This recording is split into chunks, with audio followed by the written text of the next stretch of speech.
Hai, kami dari mahasiswa AMIK, Manajemen Informatika. Di sini saya Khairiatul Amalia sebagai narator. Saya Skordiola dari sebagai Nenggulen. Saya Nelly Rosita sebagai kameramen. Di sini kami membuat video tentang wawancara mengenai isu hacker Indonesia vs Australia. Mau tahu gimana isinya? Penasaran kan? Jangan kemana-mana. Lihat wawancara kita bersama Pak Adi Jaya Saputra Eskom. Oke? Assalamualaikum Bapak. Boleh minta waktu sebentar untuk wawancara ini? Kami dari pemrograman Delphi mendapatkan tugas untuk mewawancarai Bapak tentang isu hacker Indonesia vs Australia. Menurut Bapak bagaimana tentang terjadinya penyadapan hacker di Indonesia? Isunya ya?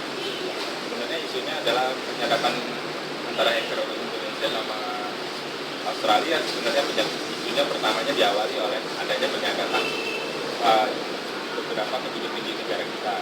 Contohnya adalah beberapa presiden maupun ibu negara kita. Nah, mereka ternyata tersadap oleh pihak Australia pembicaraannya sehingga memicu beberapa hacker di Indonesia ataupun hacker-hacker yang ada di Indonesia untuk melakukan ini loh negara kita, bahwa negara kita juga tidak semudah itu dan tidak selamanya untuk diremehkan seperti itu. Menurut Bapak bagaimana cara mengatasi masalah hacker ini, Pak?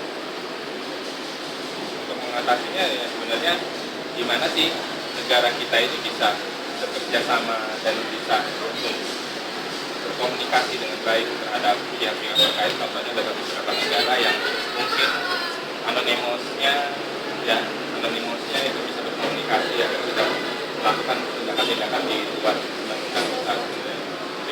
Pak, ini pertanyaan yang terakhir. Apakah negara kita membutuhkan keamanan mengenai tentang hacker? Itu karena tanpa kita sadari bahwa negara kita ini juga masih ada beberapa kelemahan, ya, ada beberapa kelemahan untuk di pemerintahannya. Ada contohnya adalah website yang terakhir untuk di Lampung Tengah itu pernah sempat di-attack sama negara tetangga kita. Nah, sebenarnya berarti kan ada kelemahan nih. Nah, yang jadi masalah kenapa negara kita ini tidak melakukan riset. Ada beberapa kelemahan di website kita. Siapa yang harus dilibatkan? Yang dilibatkan adalah beberapa cybercrime, animal, mungkin hacker ya, atau hacker atau cracker mungkin, atau carding, supaya semua web aplikasi ataupun website pemerintahan itu dapat diamankan dengan mereka. Gitu. Jadi pemerintah harus bekerja sama dengan mereka untuk melakukan penelitian ya, ataupun pelatihan. Gitu. Terima kasih ya Pak ya atas wawancaranya dan waktunya. Sama-sama. Kesimpulan dari hasil wawancara tentang isu hacker Indonesia vs Australia adalah Indonesia harus memiliki keamanan yang lebih ketat lagi agar negara-negara ataupun orang lain tidak dapat melakukan hal-hal yang tidak diinginkan. Karena semakin banyaknya perkembangan teknologi yang semakin canggih, maka semakin besar pula hal-hal yang tidak diinginkan dapat terjadi. Itulah kesimpulan yang kami dapat dari hasil wawancara tentang isu hacker Indonesia vs Australia. Terima kasih dan kami akhiri. Wassalamualaikum warahmatullahi wabarakatuh. Dadah.